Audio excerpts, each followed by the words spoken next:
isang maliit na baryo malapit sa tabing dagat.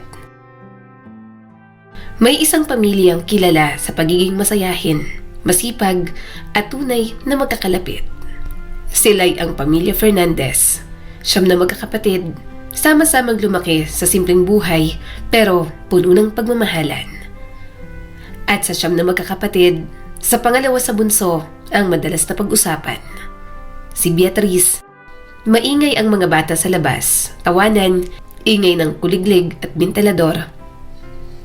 Beatriz, anak, halika rito. Nagluto ako ng paborito mong tinola. Huwag ka munang maglaro. Magpahinga ka na. Sige po, Nay. Pero pagkatapos kumain, sasali ulit ako sa palaro sa plaza. May papadyan po kasi si Cap. Bata pa lang si Beatriz, halatang may kakaibang kislap na sa kanyang mga mata. Maputit makinis ang balat, singkitin at matangos ang ilong. At higit sa lahat, masayahin. Pero higit pa sa panlabas na anyo ang dahilan kung bakit siya minahal ng lahat. Ay nako, si Beatriz, napakagalang at napakamasayahin na bata. Kahit anong hamon sa buhay, lagi mo pa rin nakikitang nakangiti yan. Hindi mo akalaing galing yan sa hirap. Ang kanyang ama ay isang welder sa isang kumpanya, habang ang ina naman niya ay nagtatahi ng mga damit para sa mga kapitbahay.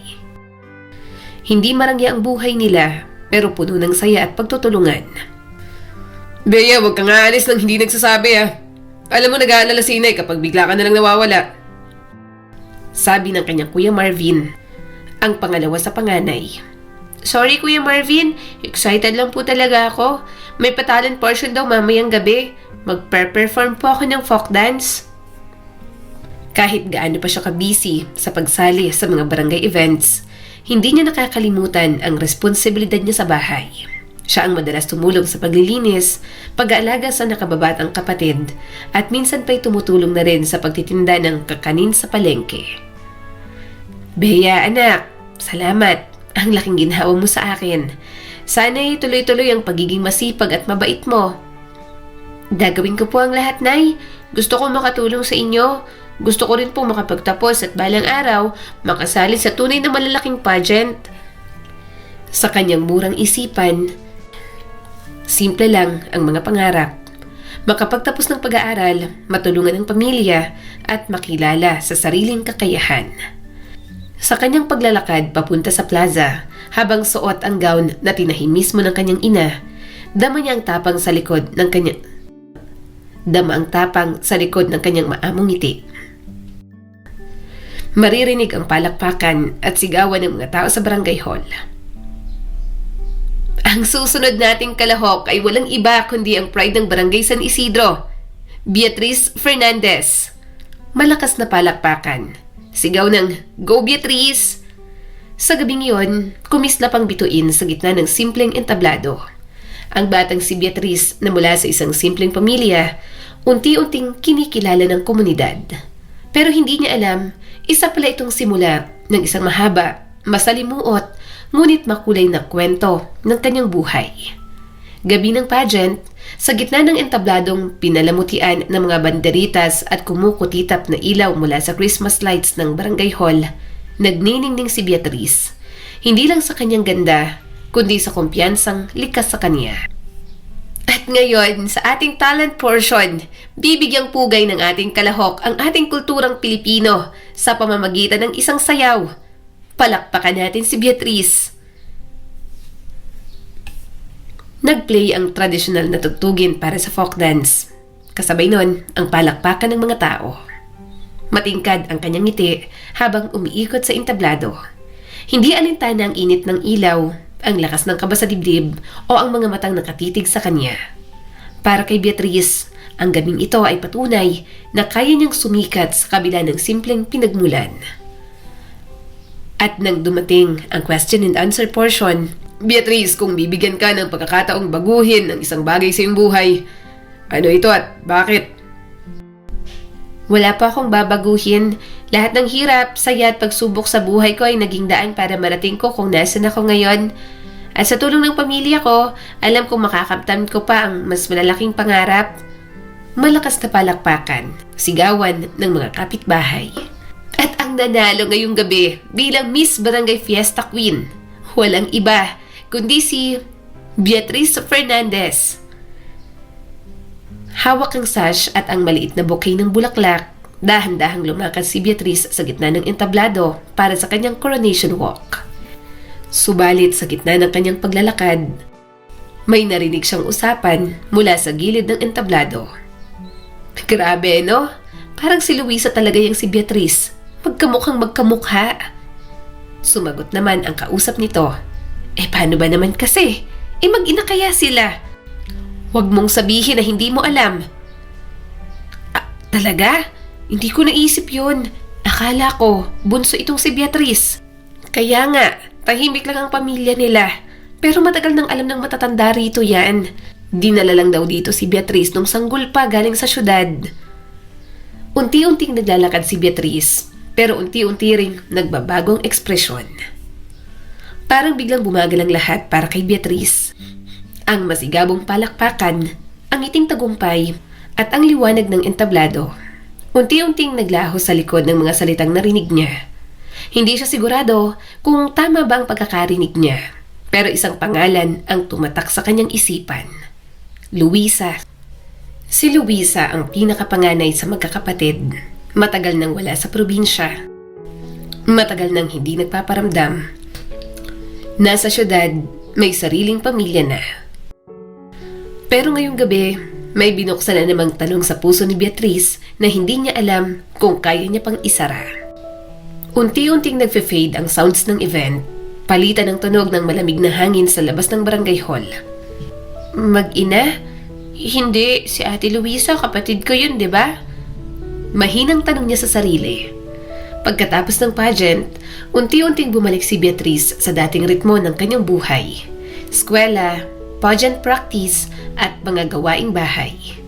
Ngunit sa kabila ng mga ngiti at kwento sa araw-araw, nanatili sa likod ng kanyang isip ang ilang salitang paulit-ulit niyang naririnig. Mag-ina kaya sila? Kaya pala, magkamukha. Hindi naman niya ito laging iniisip. Marami siyang ginagawa. Maraming bagay na nakakaaliw sa kanya.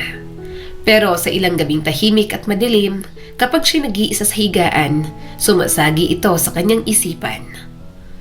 Kung totoo yun, bakit ako ang bunso? Bakit si Nanay Teresa ang nakalagay sa birth certificate ko? Oo, isang beses. 14 na taong gulang pa lang siya noon dahil na rin sa pag-uusisa at pagka-curious.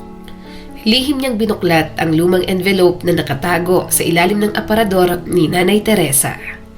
Doon niya nakita ang kanyang birth certificate at malinaw na malinaw sa kanyang mata, Teresa Fernandez at Lando Fernandez ang kanyang mga magulang. Wala, chismis lang talaga siguro. Mahilig lang talaga mag-imbento ang matatanda kapag wala ng ibang mapag-usapan. Bulong niya pa sa kanyang sarili. At mula noon, pinilit na lang niyang limutin ang narinig niya. Ipinagpatuloy niya ang kanyang buhay. Masayahin, palaban, at puno ng pangarap. Marami pa siyang gustong marating. Gusto niyang maging beauty queen balang araw at makatulong sa kanyang pamilya. Ang lalong naging sandigan ni Beatrice ay ang kanyang ate Melinda. 1 taon lang ang pagitan sa edad. Kung may sinasabi man ng ibang tao, kung may problema man sa paaralan o simpleng tampuhan sa bahay, si Melinda agad ang nilalapitan niya. Oh, Beatrice, ba't parang ang tahimik mo ngayon? Kanina pa kita tinatanong kung anong ulam ang gusto mo, hindi ka sumasagot. Ngumiti si Beatrice. Wala lang, iniisip ko lang yung sagot ko kanina sa math exam. Feeling ko, mali ako ng computation. Natatawang sumagot si Melinda. Excuse me, ikaw? Magkakamali sa math? Di ka nga naniniwala sa calculator eh. Utak mo raw ang tunay na scientific. Ganon sila ka-close. Parang kambal kong titingnan. Palaging magkasama. Sabay maligo kapag walang tubig. Sabay matulog kahit may sariling kama.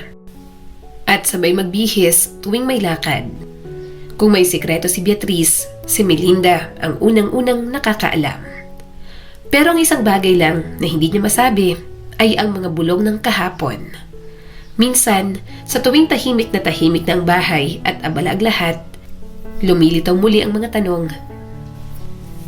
Bakit hindi masyadong napag-uusapan si Ate Luisa?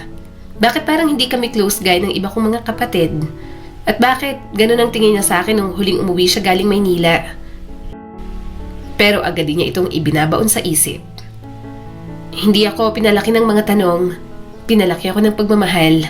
Bulong niya sa sarili. At doon siya kumapit sa pagmamahal ng kanyang pamilya, sa samahang hindi nasisira kahit kulang sa yaman, at sa pangarap na balang araw makikilala rin siya hindi lang sa kanilang barangay kundi sa buong bansa.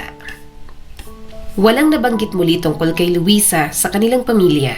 Walang patama, walang kwento, walang katanungan. Para kay Beatrice, baka nga hindi na ito mahalaga. Baka nga hindi na kailangang ungkatin pa. Pero ang tadhana, minsan hindi natutulog. At kung kailan mo inaakalang natapos ng isang chismis, doon ito muling babangon. Hindi bilang bulong, kundi bilang katotohanang babago sa iyong pagkatao. Dumalaki ang mundo niya, nananatili pa rin siyang matatag sa mga simpleng bagay. Pamilya, pag-aaral, at pangarap. Hindi marangya ang buhay nila. Pero sa mata ni Beatrice, hindi rin naman sila pinabayaang magutom ng tadhana. At marahil malaking bagay na rin iyon. Ang kanilang ama, si Mang Lando, ay nagtatrabaho pa rin sa dating kumpanya bilang warehouse staff. Hindi gaanong mataas ang posisyon, pero mabuti naman ang kalooban ng kanilang boss. Buwan-buwan, palagi itong may pabonus, kahit bigas, sardinas, instant noodles o kung minsan may grocery packs na laman ang mga pang-araw-araw na pangangailangan. Nakangiti si Beatrice habang inaayos ang grocery. Buti na lang, mabait talagang boss ni tatay. Kung hindi, baka puro asin na lang ang ulam natin araw-araw. Tumutulong mag-ayos si Melinda. Oo nga, tapos si Kuya Marvin, nagpapadala pa kahit may sarili na siyang pamilya. Ang bait talaga ni Kuya. Si Kuya Marvin ang pangalawa sa siyam na magkakapatid. Isa na ngayong supervisor sa isang planta sa Cavite. May sarili na siyang pamilya, pero hindi pa rin nakakalimot tumulong. Kahit paminsan-minsan na lang kung magpadala, sapat pa rin para mapunan ang kulang sa budget. Ang iba pa nilang mga kapatid, nagsipag-asawa na at namuhay sa iba't ibang lugar. Si Ate Rosa sa Quezon, si Kuya Dennis sa Bicol, at si Ate Fe nagtatrabaho sa grocery sa Laguna. Pero kahit nasa iba't ibang parte na ng bansa ang ilan sa kanila, sa tuwing may okasyon o pista, palagi pa rin nagkakaisa. Parang puzzle na kompleto pa rin sa tuwing nagsasama-sama. Pero sa araw-araw, 3 na lang silang naiwan sa bahay. Sina Beatrice, Melinda, at ang bunsong si Julius na halos 2 taon lang ang pagitan ng edad nila. Ate, basketball muna ako ah. Mamaya na ako maghuhugas ng pinggan, sabi ni Julius habang naglalaro ng basketball. Sumigaw mula sa loob ng bahay si Beatrice. Hoy, Julius! Pag hindi ka naghugas, isusumbong kita kay tatay. Tumawa naman si Melinda. Hala ka, Julius, si Beatrice pa naman ang reyna ng pagsusumbong. Masaya pa rin ang kanilang bahay kahit medyo luma na ito. Kahit may tagas ang bubong sa tag-ulan, kahit gasera lang ang gamit sa gabing brownout. Kasi nandun ang tawanan, ang asaran, ang salo-salo sa hapag, kahit sardinas lang ang ulam. Sa tuwing gabi, habang natutulog ang lahat, si Beatrice ay tahimik na nakatitig sa kisame. May mga gabing kinakausap niyang sarili. Minsan, inaabot ng gabi, kakaisip ng kinabukasan. Gusto ko rin sanang makaluwas, makapag-college, makapagtapos. Pero paano pag wala na si Kuya Marvin? Paano kung magkasakit si tatay? Minsang tanong niya sa sarili. Marami pa rin siyang pangarap, pero tila mas lalong lumalayo ang mga ito habang lumalaki ang kanyang pananagutan sa pamilya. At gaya ng ibang kabataan sa lugar nila, unti-unti nang natututong tanggapin ang realidad na hindi lahat ng pangarap ay natutupad agad. Kailangan muna nilang maghintay, kumayod, kumapit.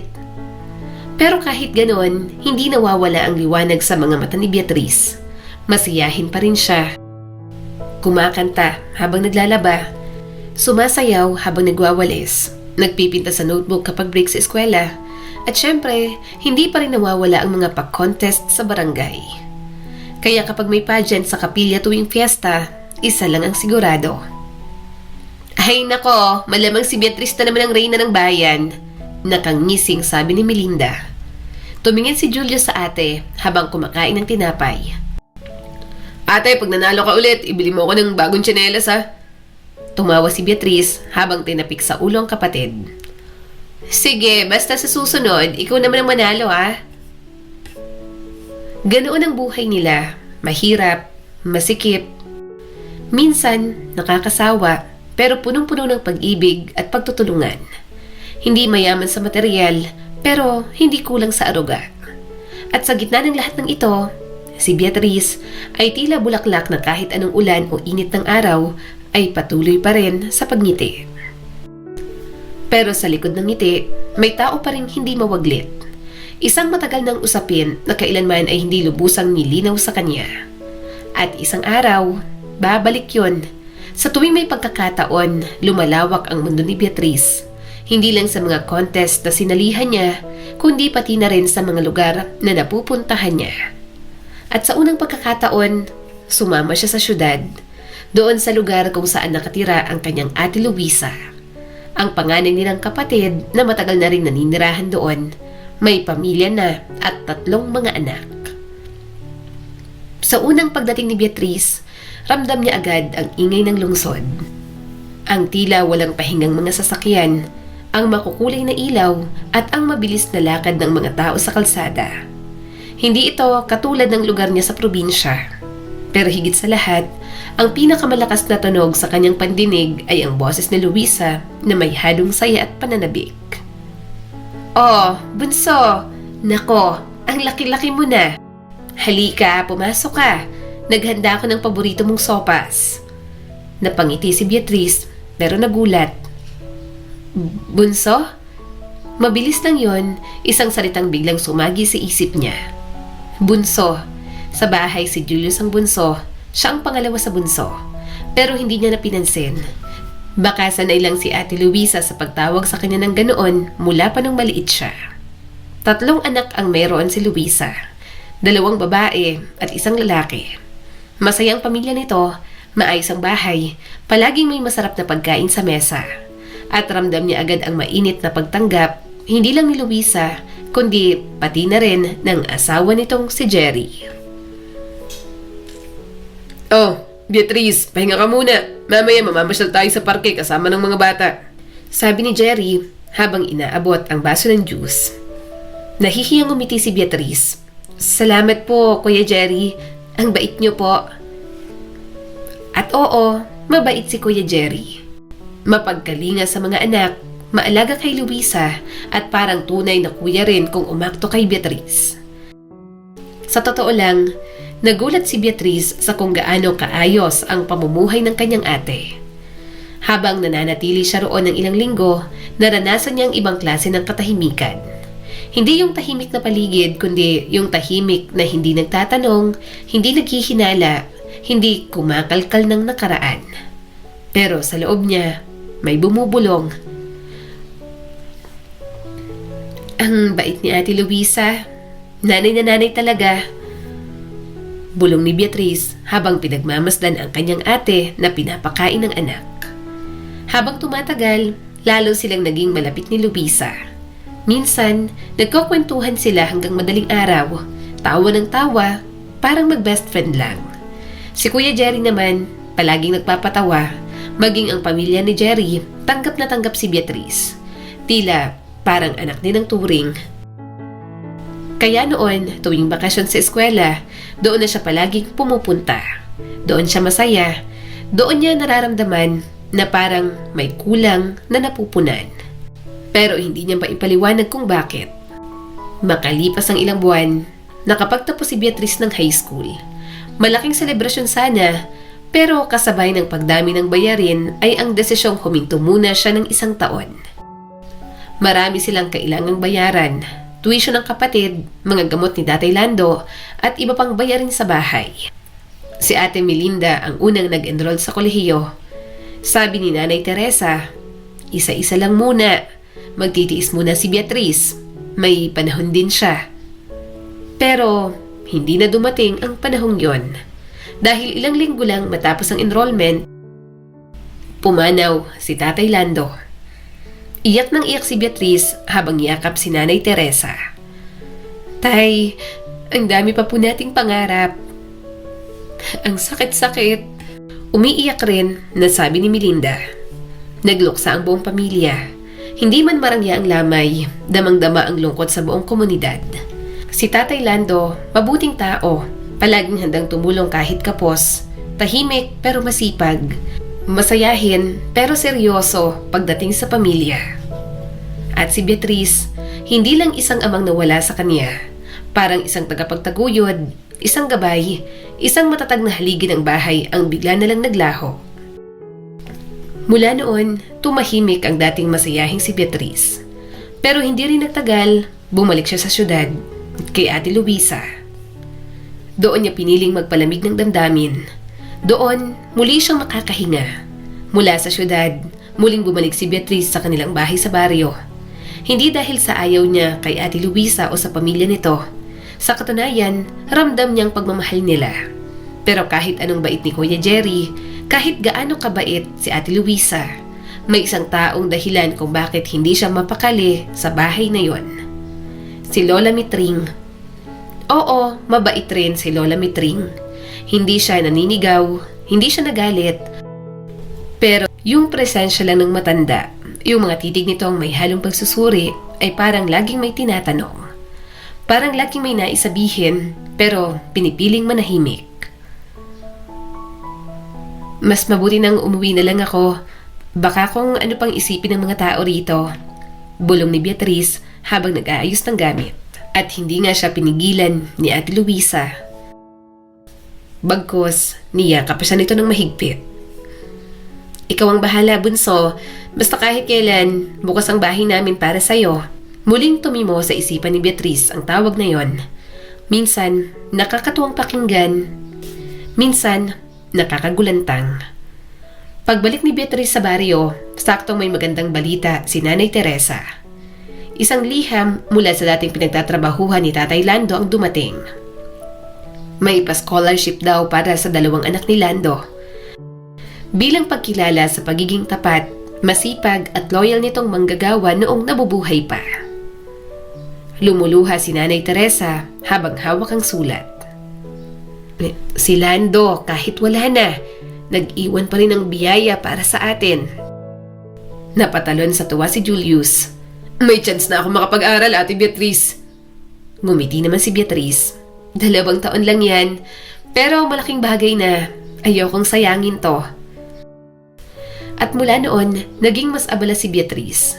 Nagsimula siya ng 2-year culinary course sa kalapit na bayan. Hindi man kasing ganda ng university ng iba, maayos ang pasok, may baon, at may pang-load. Minsan, may grocery na rin galing sa kumpanya. Minsan itlog, minsan bigas, minsan mga delata. Simple lang, pero para kay Beatrice at Julius, parang regalo ng langit. Si Julius naman kasunod lang ng taon. Habang si Beatrice ay nasa unang taon ng kolehiyo, siya na may tumutulong kay Nanay Teresa sa bahay at nag-aaral sa senior high school. Ano, Julius, sa susunod na taon, ikaw na. Tapos, pagtapos ni Bea, siya naman ang magtatrabaho. Sabi ni Nanay Teresa habang niluluto ang sinigang. Nakangiti si Julius habang nagbabandaw ng plato. Oo, Nay, ako na. Pero dapat matuto munang magluto si ate. Aba, ako pa talagang tinuruan mo. Ikaw nga tong laging sunog ang sinangag. Umiirap na sabi ni Beatrice. Sa mga sandaling yon, masarap balikan ang isang simpleng tuksuhan na parang kahit na may kulang, kahit pa may mga tanong, may dahilan pa rin para ngumiti. Sa kabilang banda, si Ate Melinda ay abala na sa kolehiyo sa kabilang bayan. Tuwing weekend lang ito umuuwi at bihira na silang magkita. Pero si Beatrice, si Julius at si Nanay Teresa, silang tatlo ang palaging magkakasama sa bahay. Sa umaga, si Nanay Teresa sa likod ng bahay, nagdidilig ng halaman. Si Julius nagpapakain ng manok at si Beatrice naghahanda ng gamit para sa klase. Walang marangya, walang engrandeng salo-salo. pero may payapang buhay. Ngunit sa katahimikang yon, may tanong pa rin. Hindi man siya nagtatanong, hindi man niya pinapansin. Pero sa bawat bunso na tawag ni Luisa, sa bawat titig ni Lola Mitring, sa bawat sulyap sa kanyang birth certificate na isiniksik niya sa drawer, nandoon pa rin ang tanong, ako ba talaga si Beatriz, anak ni Nanay Teresa Tatay Lando? O ako si Beatriz na anak ni Luisa? Pero sa ngayon, hindi pa niya kailangan sagutin. Basta ang mahalaga, may scholarship, may pangarap, may tahanan. Masaya at puno ng pangarap si Beatriz nang pumasok siya sa culinary school sa bayan. Bagamat 2-year course lang ito, ramdam niyang unti-unti na siyang nakakasilip ng pag-asa para sa hinaharap. Bihira sa kanilang makapag-aral ng ganitong kurso, kaya naman porsigido siya, gigil sa bawat klase at laging nangunguna sa mga practical exam. At doon niya rin nakilala si Ramil. Isang kaklase, mabait, masayahin, marunong din sa kusina. Sa dami ng group work at overnight sa kitchen labs, hindi na naiwasan ang pagkakalapit ng loob nila. Uy, Ramil, ikaw na naman ang kagroup ko. Ilang beses na to ah. Tila kinikilig na sabi ni Beatriz. Tumawa naman si Ramil. Kasi pareho tayong mahusay, Bea. Sa totoo lang, mas gusto ko talaga na ikaw ang ka-team. Ang gaan mong kasama. Unti-unti, ang kulitan ay naging harutan. Ang harutan ay naging lambingan. At hindi nagtagal, naging opisyal silang magkasintahan. Si Beatriz na noon ay punong-puno ng pangarap, unti-unti ring natutong mangarap kasama si Ramil. Ngunit sa likod ng kilig, dumating ang hindi inaasahang pagsubok. Bago pa man sila makagraduate, napansin ni Beatriz ang kakaibang pagod sa kanyang katawan. Madalas siyang mahilo, nasusuka, at parang may kakaibang nararamdaman sa sarili. Isang araw, kumpirmado, siya ay buntis. Diyos ko, buntis ako. Pabulong na sabi ni Beatriz habang hawak ang pregnancy test. Agad niyang sinabi kay Ramil, umaasang kahit papaano ay magiging katuwang niya sa responsibilidad. Gulat at halatang natataranta si Ramil. Bea, hindi ko alam kung handa ako. Hindi pa nga tayo nagtatrabaho. Wala pa tayong ipon. Ayoko sana sabihin to, pero baka dapat pag-isipan mo muna. Hindi maderechahang sinabi, ramdam ni Beatriz ang layong unti-unting namamagitan sa kanila. Mula noon, si Ramil ay hindi na rin nagparamdam. Nawala ng koneksyon, para bang pinutol ang lahat. Sa loob ng ilang linggo, mag-isa niyang tinapos ang kurso. Nagtapos na may lihim na pinapasan. Walang may alam sa kanilang paaralan, ni kay Nanay Teresa. Hanggang isang gabi, nagpa siyang magpaalam si Beatriz sa kanyang ina. Nay, gusto ko sana subukan sa Maynila. Baka sakaling makahanap ako ng trabaho. Graduate na rin naman ako. Sayang naman kung hindi ko susubukan. Hindi alam ng matanda na ang tunay na dahilan ay upang itago ang lumalaking tiyan. Sumakay ng bus si Beatriz kinabukasan. May dala lang na ilang gamit at resume. Lakas ng loob at dasal na sana kahit buntis ay may tatanggap sa kanya. Pero isa-isa siyang tinanggihan. Buntis, walang asawa, bata pa. At sa pagod at pagkadismaya, wala na siyang ibang naisip kundi ang kaisa-isang tao na alam niyang maaasahan niya. Ang kanyang ate Luisa. Nagkita sila sa labas ng isang maliit na kainan sa lungsod. Doon, sa pagitan ng mga kotseng dumaraan at usok ng mga jeep, ibinuhos ni Beatriz ang lahat ng takot at pangamba. Ate, hindi ko na alam ang gagawin ko. Buntis ako at wala akong mapuntahan. Hindi ako tinanggap sa kahit anong trabaho. Wala na rin si Ramil. Ate, tulungan mo naman ako. Kahit ngayon lang. Tahimik si Luisa. Tila may iniisip na malalim. Hanggang sa marahan siyang nagsalita. Bea, may sasabihin ako sa'yo. Pero sana'y wag mo kong husgahan agad. Hindi ka pa handang maging ina. At alam mong mahirap ang buhay. Paano mo bubuhay ng anak mo kung ganito ka ngayon? Nangilid ang mga luha ni Beatriz. Anong gusto mong sabihin, ate? May pinsan si Jerry. Mag-asawa sila pero hindi magkaanak. May negosyo, maayos ang buhay. Sabi nila kung may pagkakataon gusto nilang mag-ampon. Kilala ka niya. Nagpunta na yun sa bahay dati nung nagbakasyon ka. Itatanong ko at baka sakali. Pero, ate, anak ko to. Alam ko, kaya nga hinihingi ko lang na pag-isipan mo. Hindi ko sinasabing kalimutan mo siya. Ang akin lang, kung mahal mo siya, baka ito ang mas makabubuti para sa kanya. Mahirap, masakit, pero wala nang ibang mapupuntahan si Beatrice. Sa loob ng ilang linggo, sa bahay ni Luisa muna siya nanirahan. Sa bawat gabing umiiyak siya sa unan, iniisip niya ang sanggol sa kanyang sinapupunan. Isang inosente, isang buhay na walang kasalanan. Hanggang sa dumating ang araw ng kanyang panganganak. Walang masyadong bisita, tahimik lang ang paligid, isang maliit na ospital sa syudad. At nang marinig niya ang unang iyak ng sanggol, isang parte ng kanyang puso ang tila nabiyak. Pasensya na, sabi ni Beatrice, hawak ang sanggol, patuloy ang pagpatak ng luha. Sa sumunod na araw, formal na inasikaso ni Luisa at ng mag-asawang gustong mag-ampon ang lahat ng papeles. Walang pirma ni Nanay Teresa, walang alam ang pamilya nila sa probinsya, lahat ay lihim. At si Beatrice, sa loob ng isang buwan, ay nanatiling tahimik, puno ng pangungulila, puno ng tanong. Pero isang bagay lang ang alam niya. Isang parte ng kanyang puso ang iniwan niya sa sanggol na hindi niya man lang nabigyan ng pangalan. Matapos ang lahat, matapos ang iyakan, ang pamamaalam at ang sakit na tanging ina lang ang nakakaalam, nagdesisyon si Beatrice na lumayo muna. Lumayo sa abala, lumayo sa alaala, lumayo sa tanong, lumayo sa sarili. Hindi na siya bumalik sa bahay ni Luisa matapos siyang gumaling mula sa panganganak. Nag-iwan lang siya ng maikling sulat. Ate, maraming salamat sa lahat. Huwag kang mag-alala, hindi ko kayo makakalimutan. Kailangan ko lang munang hanapin ang sarili ko. Kailangan ko lang mapatunayan na kaya kong tumayo kahit wala ang anak ko. Ingat kayo palagi. Nagmamahal, Bea. Bit-bit ang ilang damit at perang bigay ni Luisa bilang pamasahe.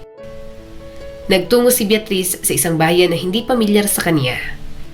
Isang lungsod na malayo sa Maynila, malayo sa kasinungalingan, malayo sa lahat ng nagpapabigat sa kanyang dibdib. Doon siya namasukan bilang kitchen staff sa isang maliit ngunit abalang restaurant. Hindi chef, hindi cook, dishwasher lang. Pero para sa kanya, ito na ang simula. Okay lang to, Beatrice. Simula lang naman. Basta may kita, basta may matutulugan, ayos na. Hindi pwedeng puro iyak. Hindi pwedeng puro alaala. Sabi niya sa kanyang sarili. Araw-araw, pinupunasan niya ang luhang dumidikit sa singaw ng mainit na tubig mula sa pinggan. Nagsimula siyang mag-ipon, 100 kada linggo para sa savings, tapos 200 para sa application fee, tapos para sa NBA clearance, para sa medical, para sa passport, para sa training. Lahat ng extra, iniipit sa ilalim ng kutsyon sa inuupahang maliit na kwarto. Isang kwarto na walang bentilador, walang sariling banyo, pero tahimik, mapayapa, at higit sa lahat, malayo sa nakaraan. Hindi siya nakikipagkaibigan, hindi siya lumalabas ng gabi. Pagkatapos ng trabaho, diretso uwi. Minsan, nagsusulat siya sa lumang notebook na iniwan sa kanya ng ate niya. February 17, 3 buwan na mula nung ipinaampun kita. Hindi pa rin ako nakakatulog ng maayos, pero kailangan kong kayanin para rin sa'yo, para sa araw na baka makita mo ko at masabi mong proud ka. Sa loob ng 6 na buwan, unti-unting nabuo ni Beatrice ang plano. Hindi siya nagpaalam kay Nanay Teresa. Hindi rin niya pinadala ng sulat si Melinda o si Julius. Ang alam lang niya, kailangan muna niyang buuin ang sarili bago siya bumalik. At isang araw, habang nasa internet cafe, tiningnan niya ang kanyang inbox.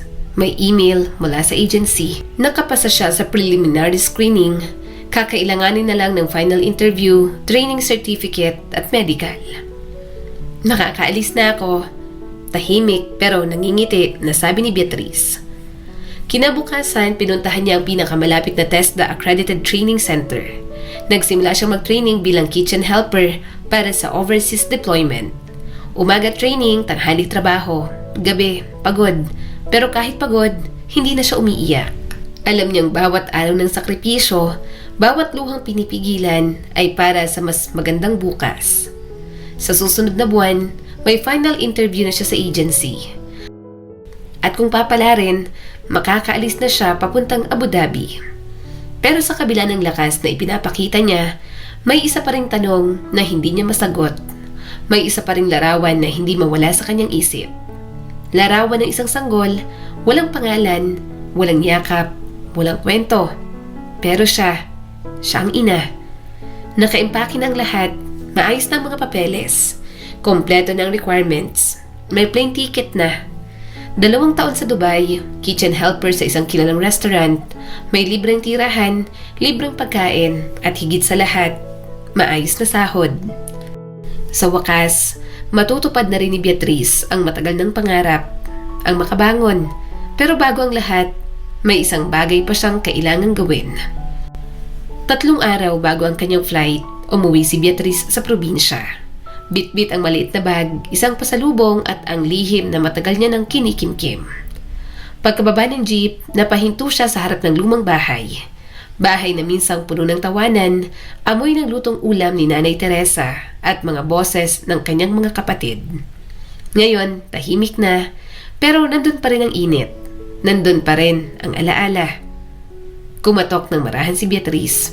"Nay, ako to, si Beatrice." "Anak, ikaw pala. Akala ko kung sino." Niyakap niya si Beatrice ng mahigpit. "Grabe, ang payat mo. Kumain ka muna. Nagluto ako ng paborito mong ginisang munggo." Parang walang nagbago. Ganoon pa rin si Nanay Teresa. Maalaga, palabati, pero kung alam lang niya. Makalipas ang ilang sandali, dumating din si Melinda at Julius. Parehong mas matangkad at mas matured na rin kumpara sa huling pagkikita nila. "Grabe, Beatrice. Ang tagal mong nawala. Hindi ka man lang nagparamdam. Anong balita?" "Umalis ka lang, biglang nawala. Tapos ngayon ka lang babalik?" Tanong naman ni Julius. Pilit nang umiti si Beatrice. "Pasensya na. Kailangan ko lang talagang mapag-isa. Pero kaya ako nandito para magpaalam." Biglang natahimik ang buong sala. Napatingin si Nanay Teresa, si Melinda at si Julius. "Magpapaalam? Anong ibig mong sabihin?" "May trabaho na po ako sa Dubai. Kitchen helper sa restaurant. Maayos ang sahod, may libreng tirahan, 2 taon ng kontrata. Aalis na po ako sa Huwebes." Napaluha si Nanay Teresa, pero pilit siyang umiti. "Ay nako, kung saan ka masaya at uunlad, doon ka na. Basta mag-iingat ka. Huwag mong pababayaan ang sarili mo." "Proud ako sa iyo, Beatrice. Basta balitaan mo kami palagi." Sabi naman ni Melinda. 2 taon lang yan, ate. Bilis lang yan. Magkita tayo ulit, tapos kami naman ang magpapalibre sa'yo." Tumawa sila, kumain, nagkwentuhan. Parang wala lang. Pero sa likod ng mga ngiti ni Beatrice, may kirot, may kulang, may tinatago. Ni isa sa kanila, walang nakakaalam na sa loob ng 2 taon na yon, na hindi lang sila ang iiwan niya. Iiwan din niya ang pangarap niyang muling makita ang anak na kanyang ipinaampon. Nang dumating ang araw ng pag-alis, sa NAIA Terminal 1, bit-bit ni Beatrice ang kanyang maleta, ang passport at ang mga alaala ng kanyang anak. Minsan siyang naging mahina, pero ngayon kailangan niya ng maging matatag. At sa kanyang pag-upo sa loob ng eroplano, sa kanyang pagtanaw sa labas ng bintana, napabulong si Beatrice. "Para sa iyo to, anak. Hindi ko man nasabi kung anong pangalan mo, pero araw-araw kang kasama sa puso ko." Unang hakbang pa lang ni Beatrice sa paliparan ng Dubai, parang bumigat na agad ang dibdib niya. Iba ang amoy ng hangin, iba ang ingay ng paligid, iba ang pakiramdam. Wala na siya sa Pilipinas, wala na rin siya sa piling ng mga taong mahal niya. Pero sa mga mata ng isang bagong OFW, ito ang simula ng bagong buhay, bagong pag-asa, at siguro bagong katauhan. Kinabukasan, agad siyang dinala ng agency sa tutuluyang staff house. Isang maliit pero maayos na kwarto na may 2 kama, maliit na aparador at banyo sa loob. Kasama ito ng kontrata niya bilang kitchen assistant sa isang kilalang international restaurant chain. Hindi madali, sa unang araw pa lang ng trabaho, ramdam ni Beatrice ang pagod. Maagang pasok, gabi ang uwi, mainit ang loob ng kitchen, masungit ang ilang chef, mabilis ang galaw ng mga tao. Pero gaya ng dati, ngumingiti pa rin si Beatrice. Para sa pangarap, para sa kinabukasan, dumaan ang mga linggo, nasanay na siya sa init, sa amoy ng mantika, sa pagmamadali, at sa init ng ulo ng iba. Unti-unti na rin siya nagkakaroon ng mga kaibigan sa trabaho. Si Ate Flor, si Shane, si Ali, si MJ. Pero may isang madalas niyang nakakatabi sa locker area. Tahimik, malumanay, palaging nakasuot ng apron na maayos ang tiklo. Si Roman. Oh, umiinom ka? Nakita ko kanina parang hilo ka na sa init. Dapat umiinom ka palagi, Beatrice. Nakangiting sabi ni Roman. Salamat, Kuya Roman. Si Roman ay isa sa mga head cook ng kitchen. 7 taon ang tanda nito kay Beatrice. Kalmado kung magsalita, laging may baon na payo. Laging magalang at maginoo, wala siyang masabi. Parang may tatay pero hindi naman. Parang kuya pero iba pa rin. Iba yung pakiramdam kapag siyang kausap ko. Bulong ni Beatrice sa kanyang sarili. Hindi nang tagal, naging mas malapit sila ni Roman. Sa break time, minsan nagkakape, minsan nagkakwentuhan habang naglilinis ng cutting board. Minsan pinagluluto siya ni Roman ng special fried rice tuwing hindi siya nakakakain ng maayos. Sabi mo, paborito mo to, di ba? Sige, akin na yung tray mo. Ako na maghuhugas. Grabe ka naman. Baka pagalitan ka ni chef. Basta ikaw, okay lang. Huwag ka lang magpapagod. Nakangiting sabi ni Roman. Hanggang isang araw, habang nagluluto si Beatrice, lumapit sa kanya si Ate Flor. May hawak na tuwalya, parang galing sa CR at nakakunot ang noo. Bea, iwasan mo si Roman. Ha? Bakit po? May asawa yon, may anak sa Pinas, may picture nga sa wallet yon. Ginaganyan din niya si Ella dati. Tapos nung niligawan na niya, iniwan lang din. Naku, huwag kang magpapaloko. Bata ka pa. Para bang may malamig na tubig na ibinuhos kay Beatrice. Hindi siya nakapagsalita. Hindi niya alam kung paano magre-react. Kaya kinagabihan, habang nakaupo siya sa kama, pinagmamasdan niya ang cellphone. Walang tawag, walang chat, walang message mula sa Pilipinas. Tahimik ang buong kwarto, pero sa dibdib niya, may kaguluhan. Ano ba to? Bakit ganito? Wala naman siyang ginagawa. Maging mabait lang ba? Mali na agad? Pero sa gitna ng pangungulila, ng kalungkutan at ng pagkainosente, minsan napapabilis ang pagtibok ng puso sa maling tao. At sa isang mundo kung saan lahat ay dayuhan sa isa't isa, mahirap tukuyin kung sino ang totoo at kung sino ang may lihim. Mabilis lumipas ang panahon, parang kahapon lang nang unang tumapak si Beatrice sa bansang Banyaga. Takot, tahimik, at punong-puno ng pangarap. Ngayon, 1 taon na siyang nagtatrabaho sa parehong restaurant. Sanay na sa init ng kusina, sa amoy ng mantika, sa init ng ulo ng mga chef, at mga sigaw ng manager kapag rush hour. Pero ang pinaka-nakasanayan niya, ang mga mata ni Roman. Ang boses nitong mababa, ang presensyang tila palaging handang sumalo kapag siya'y pagod at malungkot. Maingay sa kusina, maririnig ang tunog ng kawali at chopping board. Grabe, isang buong araw na to ah. Hindi ko na maramdaman ang talampakan ko. Paos at pagod na sabi ni Beatrice. Oh, inom ka muna. Baka ma-dehydrate ka na niyan. Sabi ko sa'yo, pagpagod ka na, sabihin mo lang. Sabi ni Roman habang inaabot ang tubig. Sila ang isa't isa sa magulong mundong kanilang ginagalawan. Kahit hindi usapan, kahit walang formal na kasunduan, parang may tahimik na koneksyon. Madalas silang sabay kumakain sa break time. Kapag may day off, minsan sabay din silang namamasyal sa malapit na parke o supermarket. At kapag sobra ng bigat ng araw, sa isang sulok sa likod ng staff house sila nagkukwentuhan. Hanggang napansin na lang nila, masyado na silang malapit sa isa't isa. Alam mo ba, Beatrice, minsan naisip ko, bakit kaya ako nagpakasal ng maaga?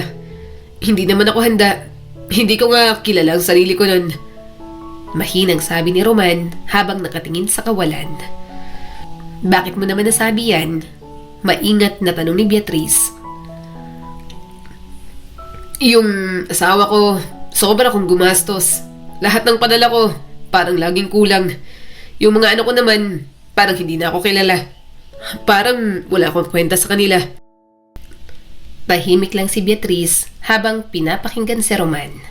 Ramdam niyang sakit sa bawat salitang sinasambit nito. Kaya sa unang pagkakataon, siya naman ang nagbukas ng buhay dito. Roman, may aaminin ako. May bata akong isinilang. Hindi alam ng nanay ko, ng mga kapatid ko. Ipinaampun ko siya dahil hindi ko na kaya. Natakot ako at hindi ko rin siya maipaglaban. Mahabang katahimikan ang sumunod. Tanging tunog ng mahina at mabagal na paghinga ang maririnig. Salamat sa pagtitiwala, Beatrice. Wala kang kasalanan sa nangyari. Pinili mo lang kung ano sa tingin mo makakabuti sa anak mo at sa'yo. Doon nagsimula ang tunay na koneksyon sa pagitan ng mga tao na parehong may lamat ang puso sa mga piniling sandali ng pag-uusap at pagbabahagi ng sugat na punong pagitan nila ng mga tanong, ng mga titig at sa huli ng damdaming hindi nila inaasahan. Hindi ko alam kung kailan nagsimula, pero minsan hinahanap-hanap ko na siya. Kapag hindi ko siya kasama, parang may kulang. Bulong ni Beatrice sa kanyang sarili. Hindi man nila sabihin ng direkta. Sa bawat haplos sa kamay, sa bawat tagpong magtatagal ang tingin, sa bawat gabi ng tahimik na pag-upo sa iisang bangko, may isang lihim na sumisibol. Hanggang sa dumating ang gabing yon. Mahinang tugtog mula sa cellphone, umulan ng bahagya sa labas ng staff house. Pagkatapos ng shift, sabay silang naupo sa paborito nilang sulok. Pagod, pero hindi umuwi agad. Hindi na rin kailangan ng maraming salita. Beatrice, tawag ni Roman. Tumingin si Beatrice, walang imik. Kung ibang mundo lang siguro, kung ibang pagkakataon, baka tayo. Hindi na kumibo si Beatrice, pero ang mga mata niya lumuluha. Lumapit si Roman at sa unang pagkakataon, isang halik ang namagitan. Sa mundong hindi kanila, sa relasyong hindi dapat, sa damdaming hindi plinano, may isang lihim na pagsisimula. Hindi biro ang isang taong lumilipas sa piling ng isang taong lihim mong minamahal. Hindi biro ang bawat titig na kailangang itago, ang bawat haplos na kailangang pigilan, ang bawat salitang gusto mong isigaw pero kinakailangang lunukin. Sa mata ng lahat, magkaibigan lang sila. Pero sa likod ng bawat ngiti, ng bawat sabay na pagkain, ng bawat tahimik na gabi sa sulok ng staff house, nang doon ang damdaming hindi nila plinano. Mahinang tunog ng aircon, tunog ng pinggan sa background. 2 linggo na lang, uuwi ka na. Mahinang sabi ni Roman habang nakatingin sa kanya. Napabuntong hininga si Beatrice. Oo, at ikaw rin, pero magkaibang direksyon. Ako sa Luzon, ikaw sa Visayas. Pero kahit anong layo ng probinsya natin, hindi naman siguro yung dahilan para kalimutan ng lahat. Sabi pa ni Roman. Sa huling linggo ng kontrata, lalong tumibay ang tahimik na ugnayan nila.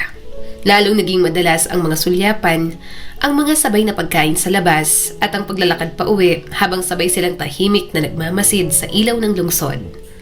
Walang kasiguruhan kung ano ang darating pagkatapos ng Dubai, pero may isa silang kasiguraduhan, ang mga damdaming hindi basta na lang mawawala. Hanggang sa dumating ang gabing yon, mahinang patak ng ulan sa labas, tunog ng bentilador. Gabi ng rest day nila pareho. Malamig, basa ang paligid sa ambon. Pareho silang naiwan sa staff house dahil nagsiuwian ang iba para mag-ayos ng bagahe. Pareho silang naiwan sa staff house dahil ang iba namasyal at sinamantala ng day off. Hindi ko alam kung kailan pa kita muling makikita, Beatrice. Eh di chat na lang at saka video call. Nakangiting sabi ni Beatrice. Hindi lang yun ang ibig kong sabihin. Mamimiss kita. Ikaw lang kasi ang naging totoo sa akin dito. Hindi man sinasabi ng diretsahan, nararamdaman ni Beatrice ang lungkot sa tinig ni Roman. Ang bigat ng posibilidad na ito na ang huli nilang gabi na magkasama. At sa pagitan ng katahimikan, doon sumingit ang init ng damdaming matagal na nilang pinipigil. Isang halik, isang haplos, isang gabi. Mahinang tunog ng ulan mula sa labas. Hindi nila kailanman pinangarap o ginusto. Pero sa gabing yun, pinili nilang pakawalan ang lahat ng takot, lahat ng pangamba, at yakapin ang sandali na sila lang ang mahalaga. At sa sandaling yon, ang gabing yon ay magiging gabing babalikan ni Beatrice. Hindi lang sa kanyang alaala, kundi sa kanyang sariling katawan. Pagkatapos ng lahat, pagkatapos ng halik, ng luha, ng paalam, may isang binhing itinanim. Isang panibagong simula na magbabago na naman ng kanyang kapalaran. Ang pagbabalik sa sariling bayan ay dapat puno ng saya, ng yakapan, ng mainit na pagsalubong. Pero para kay Beatrice, may dala rin itong mabigat na tanong. Ano na ang susunod? Pagkalapag ng eroplano, kasabay ng pagbagsak ng ulan sa bintana, ay ang pagbagsak ng bigat sa kanyang dibdib. 2 taon siyang nawalay. 2 taon siyang nagtaya ng panahon, ng damdamin at ng sarili. Ngunit pagdating niya, isa lang ang alam niya, mag-isa na naman siya. Tumunog ang cellphone, paulit-ulit niyang tinetext si Roman. Roman, nandito na ako, malapit sa amin. Sana okay ka lang. Text ka naman kahit isang beses lang. Gusto ko lang malaman kung ayos ka. Roman, please. Walang sagot, walang tawag, walang senyales. Parang nilamon ng hangin ang lalaking minsan niyang inangkin kahit alam niyang hindi dapat. Lumipas ang mga linggo, unti-unting bumalik sa normal ang paligid niya pero hindi ang katawan niya. Marahan niyang hinalo ang gatas sa kape, tila malalim ang iniisip. Bakit ako parang madaling mapagod? Bakit ako nahihilo? Ba't parang ang sama lagi ng pakiramdam ko? Hanggang isang umaga, sa butika, habang hawak ang pregnancy test kit, napatulala na lang si Beatrice. 3 minutong paghihintay, parang isang habang buhay. At nang lumitaw ang 2 guhit, buntis ako? Muling nalugmok sa sahig ang dalagang minsang nagkamali. Pero sa gitna ng lahat, may isang bagay siyang hindi na kayang ulitin. Ang pagtalikod sa batang walang kasalanan. Hindi ko na kayang iwan. Hindi ko na kayang ipasa sa ibang responsibilidad. Anak ko to, at mamahalin ko siya kahit mag-isa lang ako. Sa pagkakataong ito, hindi na siya umaasa ng pagbalik. Hindi na siya naghihintay ng text o ng tawag. Hindi na siya nagpapalusot. Hindi na siya umiiyak sa gabi dahil iniwan. Ang tanging iniiyakan niya ngayon ay ang lungkot para sa bukas. Paano niya bubuhayin ang anak? Paano siya magsisimula? Ngunit bawat buntong hininga ay sinasalubong ng isang panibagong lakas. Isang lakas na hindi na para sa sarili niya, kundi para sa nilalang na unti-unting lumalaki sa kanyang sinapupunan. Healthy ang heartbeat ng baby, Miss Beatrice. Tuloy lang po ang pag-aalaga sa sarili. Laban lang po, sabi sa kanya ng doktor. At doon niya nasabing muli, hindi ko na kailangan ng taong sasaktan lang ako at iiwan. Ang kailangan ko ngayon ay maging matatag para sa anak ko. Tahimik ang gabing yon. Pagkatapos mapatulog ang anak, naupo si Beatrice sa harap ng maliit na bentilador. Tagaktak ang pawis niya mula sa paglalaba at pagluluto ng panindang cookies. Sa tabi niya, ang lumang cellphone, may pumasok na mensahe. Magandang gabi, Beatrice. Alam kong mahirap tong paniwalaan. Ako si Francisco Vergara. Ako ang tunay mong ama. Naguguluhan si Beatrice habang binabasa ang mensahe. Napatingin siya sa kawalan. Sumikip ang dibdib niya. Ano to? Bakit ngayon lang? Totoo ba to? Francisco Vergara, pamilyar ang pangalan. Siya ang dating boss ng yumaong si Tatay Lando. May-ari ng kumpanya kung saan ito nagtrabaho ng higit 2 dekada. Madalas mabanggit sa bahay dati. Mabait, mapagbigay, at galanteng amo. Sa sumunod na mensahe, may larawan, isang lumang litrato. Si Nanay Teresa, si Francisco, at isang sanggol sa gitna. Siya. Ako to. Si Nanay Teresa at tong lalaking to, siya yung nag-message. Kasama sa litrato, may isang mahabang sulat. Hindi niya agad binasa. Nilapitan niya muna ang anak na mahimbing nang natutulog. Hinaplos niya ito at saka muling bumalik sa pagbabasa. Anak, kung may pagkakataon lang akong ibalik ang lahat, hindi kita kailanman iiwan. Ang totoo, hindi si Teresa ang tunay mong ina. Ang kapatid mong si Luisa, siyang nagluwal sa'yo. Hindi pwede to. Si Ate Luisa? Siya talagang nanay ko? Parang gumuho ang lahat sa paligid niya. Lumiliko ang mundo, nanginginig ang kanyang tuhod. Ang ate na iniyakan niya noong umalis papuntang Maynila. Ang ate na kinabiliban niya. Ang ate na inalagaan niya noong nagkatrangkaso pa ito minsang umuwi. Nanay pala niya. Tumulo na ang mga luha ni Beatrice. Bakit? Bakit ako pinalaki ni Nanay Teresa? Bakit hindi nila sinabi? Bakit kailangang itago? Kasunod ng liham, may voice message. At sa unang ulit ay narinig niya ang tinig ng kanyang tunay na ama. Beatrice, anak, kung pinili ko lang sana na lumaban, kung pinanindigan ko lang sana kayo ng nanay mo. Pero natakot ako. Taksil akong ama. At ngayon lang ako naglakas ng loob na sabihin ang totoo. Hindi na alam ni Beatrice ang iisipin. Hindi siya galit kay Tatay Lando dahil pinalaki siya nito ng buong pagmamahal. Pero bakit hindi sinabi ni Luisa? Bakit hindi man lang binigyan ng pahiwatig? Ngayong araw, makikipagkita siya kay Francisco Vergara. Sa wakas, makakaharap niya ang lalaking nagsabing siya ang tunay niyang ama. Gusto niyang makumpirma ang lahat. Gusto niyang marinig ang katotohanan mula sa bibig nito. Hindi dahil gusto niyang sabihin, kundi dahil karapatan niyang malaman. Anong gagawin ko pag nakita ko siya? Kaya ko ba to? Mahina niyang bulong sa sarili habang nakasakay sa jeep.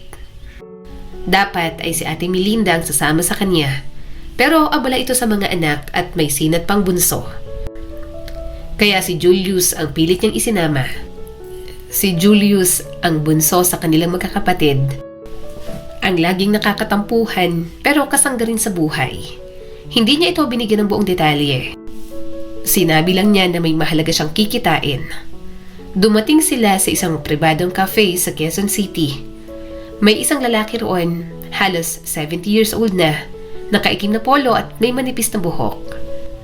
Matikas pa rin, may kumpiyansa ang tindig pero ang mga mata, punong-puno ng pagod at lungkot.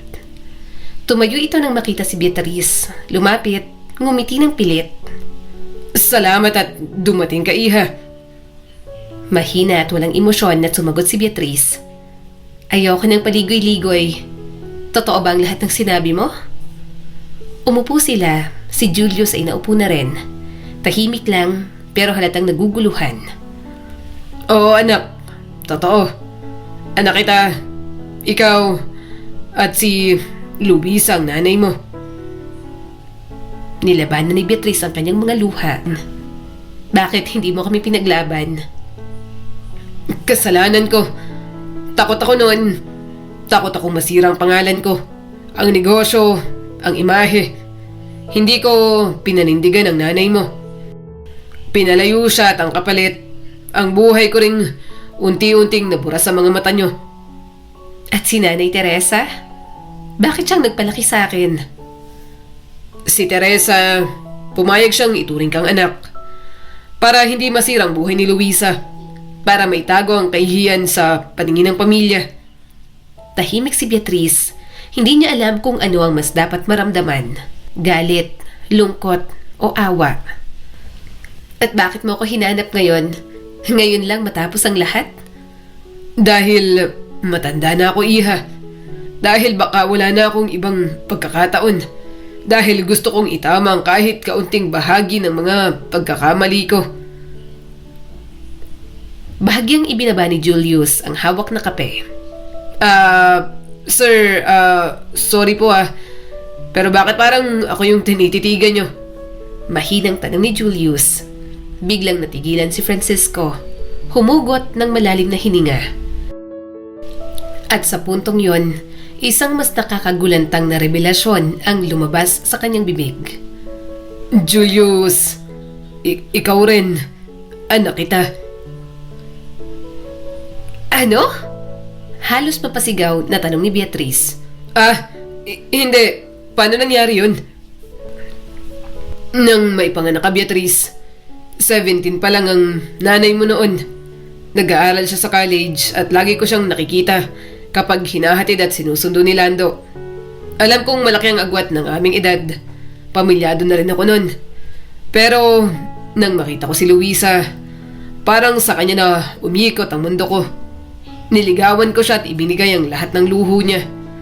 Nangako ako na bibigyan siya ng maayos na buhay.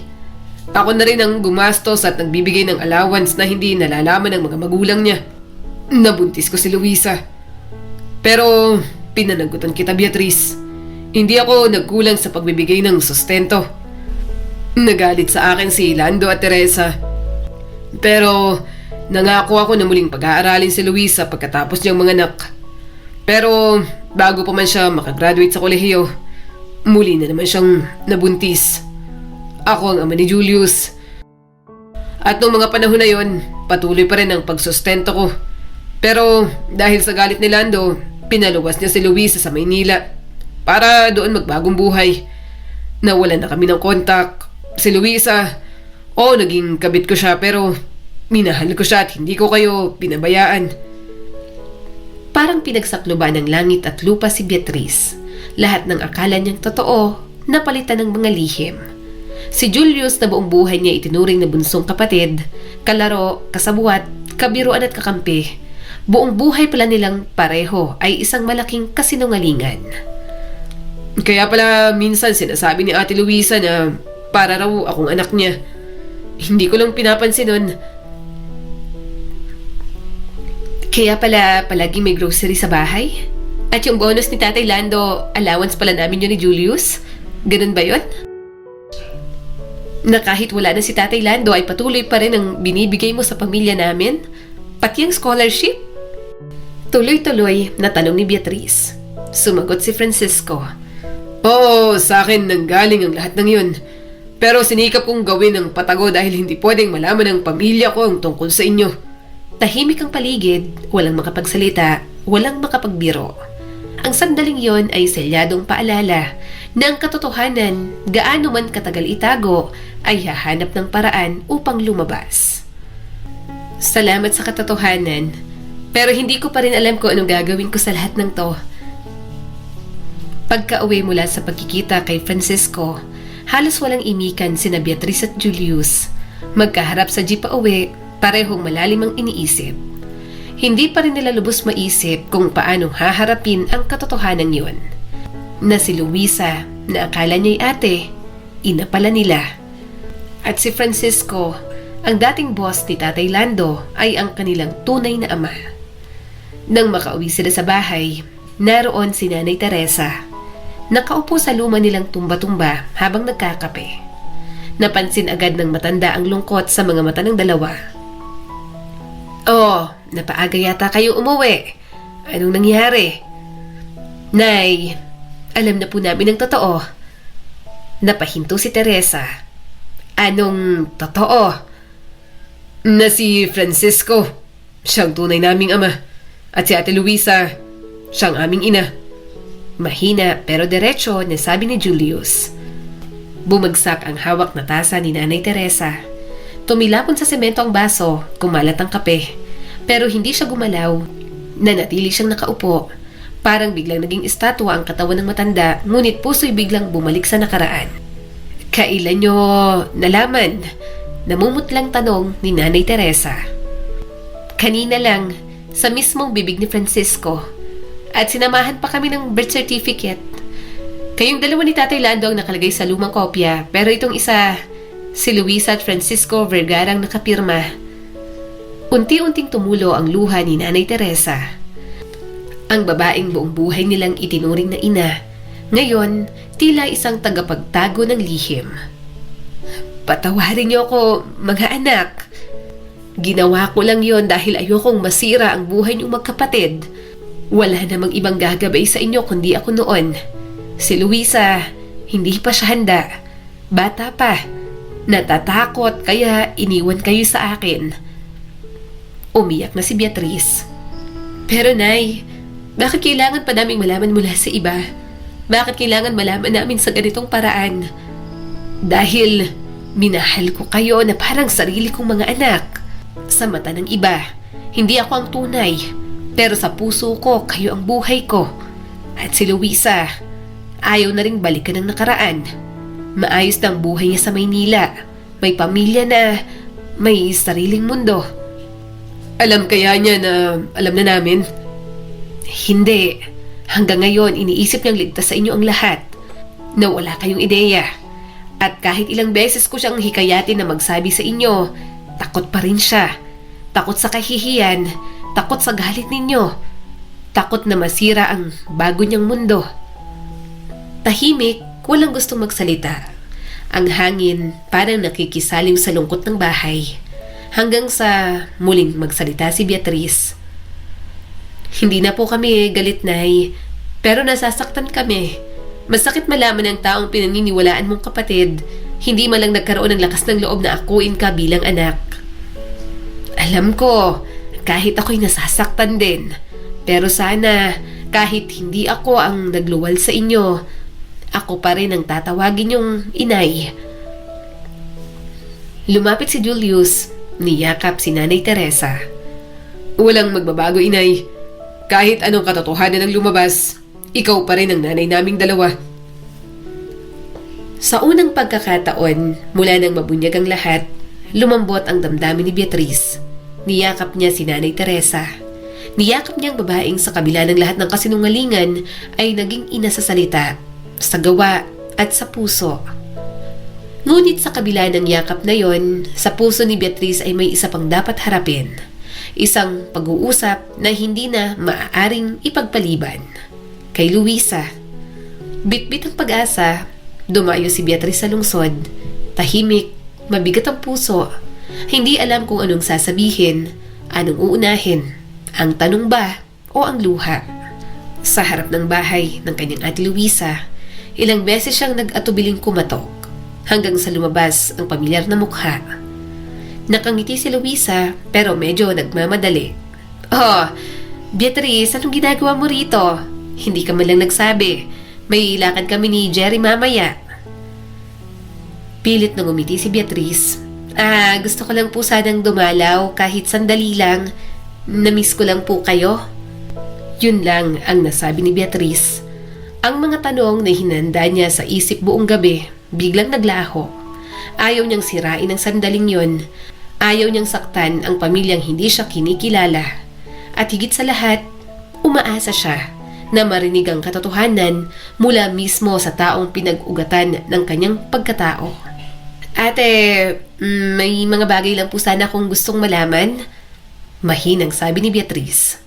Nakakunot ang noo ni Luisa. May halong pag-aalala. Bakit, may problema ba sa inyo ni Nanay Teresa? Napatingin si Beatriz sa mata ni Luisa. Hindi. Gusto ko lang sanang marinig mula sa'yo. Pero si Luisa agad na umiwas ng tingin. Nakangiti pa rin pero baka sa mga mata ang tensyon. Pilit na tumawa si Luisa. Nako, Beatriz, kung ano man yan, baka mas mabuting kay inay mo itanong. Bata pa kasi ako nung panahong yon. Hindi ko na rin masyadong matandaan kung may mga pangyayari kang gustong ipaalala sa akin. At doon na natapos ang usapan. Isang pinto ng katotohanan isinara sa harapan niya. Sa harap ng ina niyang hindi siya kayang tingnan sa mata bilang anak. Samantala, ilang araw makalipas, ipinakilala ni Francisco si Beatriz at Julius sa legal na pamilya nito. Nagulat man ang kanyang asawa at mga anak, tinanggap nila ito ng tahimik. May kabiglaan, pero walang galit. May pagkagulat, pero may pag-unawa. Lalo pat sa yaman at lawak ng negosyo ni Francisco, walang kailangang pag-awayan. Walang kailangang pag-awayan. Binigyan sila ng titulo ng lupa sa probinsya. May bahagi sila sa ilang lupain at paupahan. Maswerte, oo. Pero sa puso ni Beatriz, may isang bagay na hindi nabibili ng kahit anong kayamanan. Nakatingin si Beatriz sa labas ng bintana. Hindi ko kailangan ng lupa o pera. Ang gusto ko lang, yakapin mo ako bilang anak. Ang marinig mo na sa'yo, anak kita. Ngunit hindi yun dumating. At si Julius, tahimik lang. Pero sa tuwing nababanggit ang pangalang Luisa, kitang-kita kay Julius ang pagkadismaya. Siya man, inilihim, itinago, hindi kinilala. Masakit, no? Parang hindi tayo sapat para sa kanya. Parang kasalanan nating ipanganak, sabi ni Beatriz kay Julius isang gabi habang nasa veranda. Pero kahit ganun ate, nagpapasalamat pa rin ako kay Nanay Teresa dahil siyang lumaban para sa atin. Puno ng emosyon na sabi ni Julius. At sa tahimik na gabi, habang nakatitig sa bituin si Beatriz, naisip niya, minsan ang pinakamalaking sugat ay hindi mula sa pag-abandona, kundi sa pagtanggi.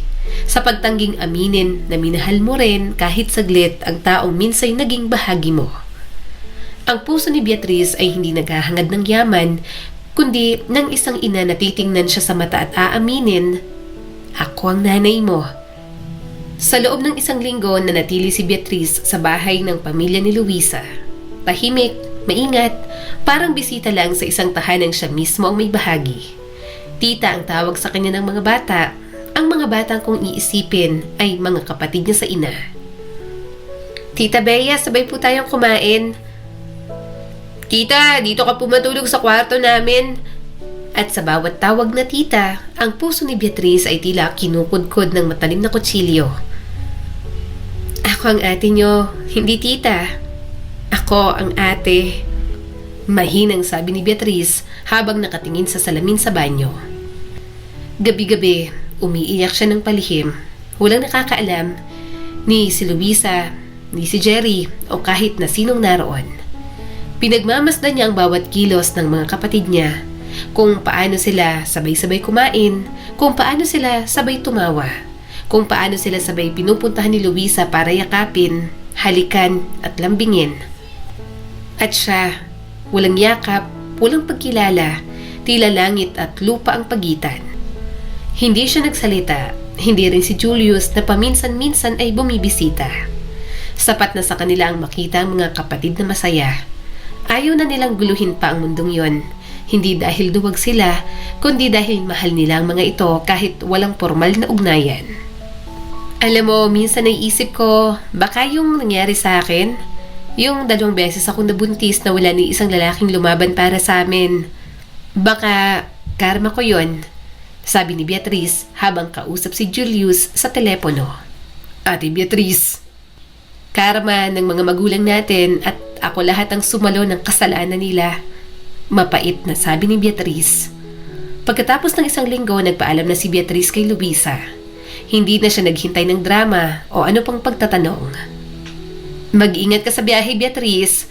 Sana makadalaw ka ulit, sabi ni Luisa sa kanya habang inaabot ang bag. Oo, ate. Salamat. Ate, hindi nanay, hindi mama. Hindi kahit isang salitang magpapatibok ng pag-asang tinatago niya sa dibdib. Pagbalik sa probinsya, sinalubong siya ng payapang hangin, ng pamilyar na bakod ng bahay at ng masiglang tinig ng kanyang anak. Nay, gusto ko po ng cake, sabi ng kanyang anak. Halika anak, gagawa tayo. Yumuko siya at niyakap ito.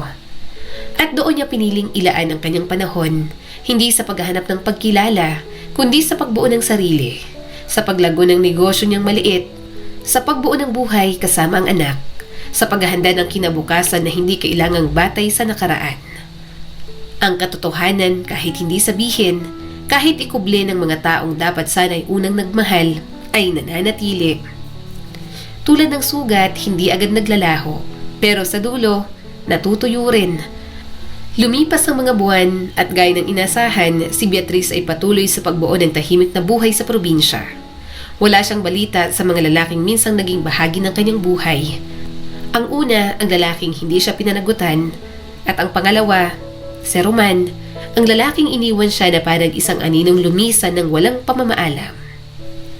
Pero sa kabila ng lahat ng pagkawala at pananahimik, may isang balita na dumating. Nakita niya sa social media ang pinsan ni Jerry, ang mag-asawang umampon sa anak niya dati, nasa Amerika na. Ang bata, doon na rin nag-aaral. Buti naman kung maayos ang buhay niya ngayon. Napatitig si Beatrice sa kawalan. Walang luha, walang hikbi, ngunit sa loob ni Beatrice, may piraso ng puso niyang muling nagbitak. Anak niya yon, dugot laman niya, pero kailangang tanggapin, hindi na siya bahagi ng mundo ng batang iyon. At sa hindi inaasahang araw, sa pagitan ng karaniwang umaga at amoy ng nilulutong pandesal, isang kotse ang huminto sa tapat ng maliit nilang bakery. At mula roon, bumaba ang babaeng hindi niya inaasahang makikita sa ganitong tagpo. Si Luisa. Beatrice, pwede ba kitang makausap? Ate Luisa? Gulat at nanginginig na tanong ni Beatrice. Gulat at nanginginig na sambit ni Beatrice. Tahimik silang naupo sa likod ng panaderya, malayo sa mata ng tao, malayo sa ingay ng mundo. Sa wakas, ang katotohanan ng matagal nang ikinubli, sumambulat na. Umiyak si Luisa. Ako ang tunay mong ina, Beatrice. Patawad, anak. Tumigil ang mundo ni Beatrice. Kahit narinig niya na ito noon, iba pa rin kapag sa mismong bibig ng taong minahal niya bilang kapatid ito nanggaling. Bata pa ako noon. Takot. Mahina. Si Francisco, alam kong may asawa siya. Pero binola niya ako. Pinaikot. Pera. Regalo.